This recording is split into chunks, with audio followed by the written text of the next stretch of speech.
I found you guys on Shopee and I'm amused by the design. I've been a Trapo user ever since 2020. I believe I have the first version of it.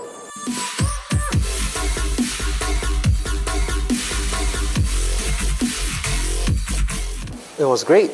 I don't really need to worry about mud and rain.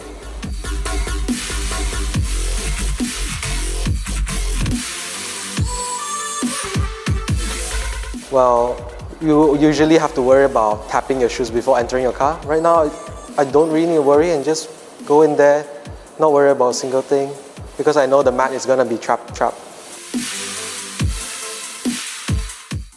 Of course.